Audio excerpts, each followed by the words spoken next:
L'Abbé Prévost, Histoire du Chevalier des Grieux et de Manon Lescaut.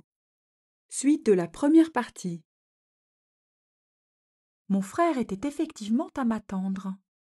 On me mit dans le carrosse, auprès de lui, et le cocher, qui avait ses ordres, nous conduisit à grand train jusqu'à Saint-Denis.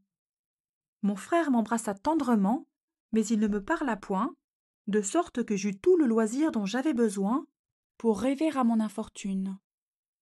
J'y trouvai d'abord tant d'obscurité que je ne voyais pas de jour à la moindre conjecture. J'étais trahi cruellement. Mais par qui? Tiberge fut le premier qui me vint à l'esprit. « Traître, disais-je, c'est fait de ta vie, si mes soupçons se trouvent justes. » Cependant je fis réflexion qu'il ignorait le lieu de ma demeure et qu'on ne pouvait, par conséquent, l'avoir appris de lui. Accuser Manon, c'est de quoi mon cœur n'osait se rendre coupable.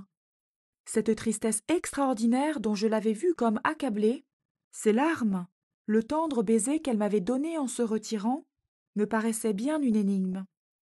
Mais je me sentais portée à l'expliquer comme un pressentiment de notre malheur commun, et dans le temps que je me désespérais de l'accident qui m'arrachait à elle, j'avais la crédulité de m'imaginer qu'elle était encore plus à plaindre que moi.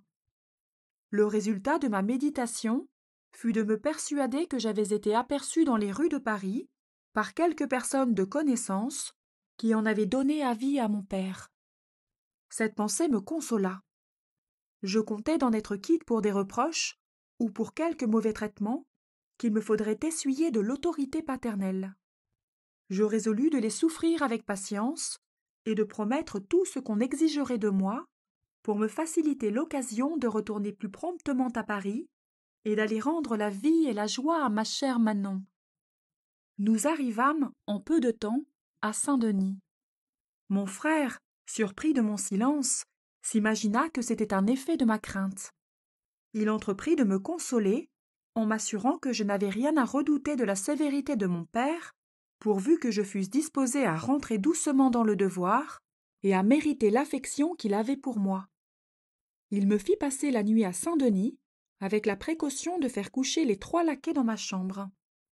Ce qui me causa une peine sensible fut de me voir dans la même hôtellerie où je m'étais arrêtée avec Manon, en venant d'Amiens à Paris. L'hôte et les domestiques me reconnurent et devinèrent en même temps la vérité de mon histoire. J'entendis dire à l'hôte: « Ah, c'est ce joli monsieur qui passait, il y a 6 semaines, avec une petite demoiselle qu'il aimait si fort. Qu'elle était charmante! Les pauvres enfants, comme ils se caressaient! Pardi, c'est dommage qu'on les ait séparés. » Je feignais de ne rien entendre, et je me laissais voir le moins qu'il m'était possible. Mon frère avait, à Saint-Denis, une chaise à 2, dans laquelle nous partîmes de grand matin, et nous arrivâmes chez nous le lendemain au soir.